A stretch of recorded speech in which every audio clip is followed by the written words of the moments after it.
পড়ে যাবে, চিল্লায় পড়েন আল্লাহু আকবার। মানুষগুলো পৃথিবীতে বসে থাকতে পারবে না, দাঁড়িয়ে থাকতে পারবে না, ডানে বায়ে সামনে পিছনে কে কোথায় ছিটকে পড়বে কোনো ইয়ত্তা থাকবে না। কাল ফারাশিল মাবসুস, মানুষগুলো বিক্ষিপ্ত পতঙ্গের মতো নিক্ষিপ্ত হবে। শীতকালে ছেলেপেলেরা গ্রামাঞ্চলে অনেক সময় র্যাকেট খেলে না, ব্যাডমিন্টন খেলে, দেখবেন ওই খেলার জন্য শীতকালে ক্ষেতের মাঝখানে বাঁশ গেড়ে দেয় আর বাঁশের মধ্যে লাইট লাগায়, দিলে ওর মধ্যে লাইট লাগালে কোত্থেকে যেন অনেক পোকা চলে আসে, ডান দিকে একটা বাঁ দিকে একটা, সামনে পেছনে ছিটকে ছিটকে পড়ে। কিয়ামতের সেই কঠিন দিন মানুষগুলো বিক্ষিপ্ত এরকম পতঙ্গের মতো ডানে বায়ে ছিটকে ছিটকে পড়বে। পাহাড়গুলো চূর্ণ বিচূর্ণ হয়ে যাবে, ভেঙে খান খান হয়ে যাবে।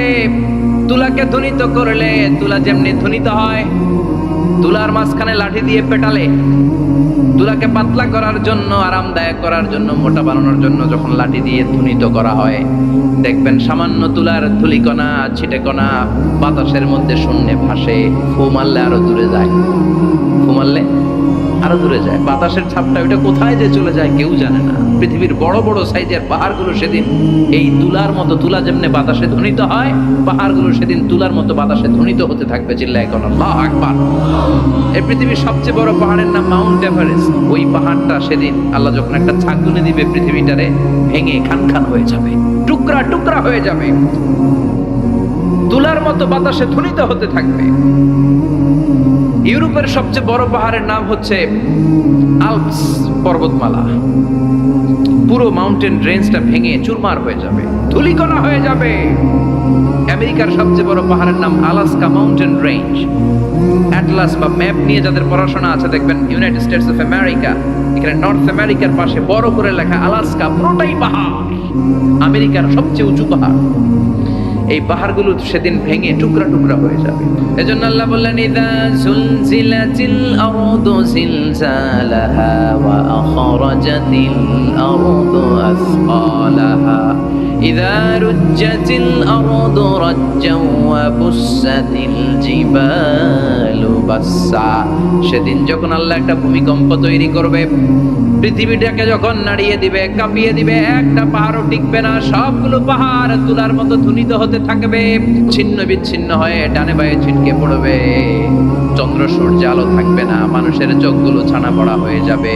ফাইযা বারিকাল বাসারু ওয়া খাসাফাল কামারু ওয়া জুমিআশ শামসু ওয়াল কামারু ইয়াকুলুল ইনসানু আইনাল মাফার। চাঁদে আলো থাকবে না, সূর্যে আলো থাকবে না, প্রক্সিমা সেন্ট্রাইতে আলো থাকবে না, আলফা সেন্ট্রাই এ, আলফা সেন্ট্রাই বি, ইটা ক্যারিনা, বেটেলজিউস, অ্যান্ড্রোমেডা, একটার ভেতরেও সেদিন আলো থাকবে না, সবগুলো অন্ধকার হয়ে যাবে।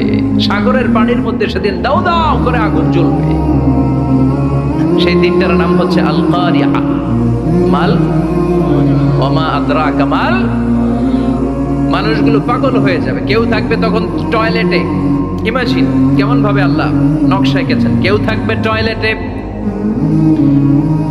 কেউ থাকবে ক্ষেত খামারে, কেউ থাকবে অফিস আদালতে, কেউ থাকবে রান্নাঘরে, কেউ থাকবে মৌজ মাস্তির ভেতরে। ঠিক তখনই কিয়ামত হয়ে যাবে, কেউ পার পাবে না, সবার মুখে একটা চিৎকার, আইনাল মাফার। পালাবো কোথায়? কিয়ামতটা শুধু পৃথিবীর একদিকে অনুষ্ঠিত হবে না, গোটা বিশ্বব্যাপী হবে, তাই না? নাকি বাংলাদেশে কিয়ামত শুরু হইলে সৌদিতে হবে না?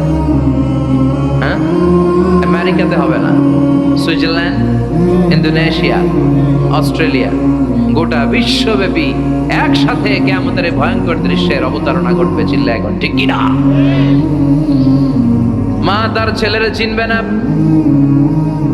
দুধের বাচ্চাকে রেখে মা পালাবে।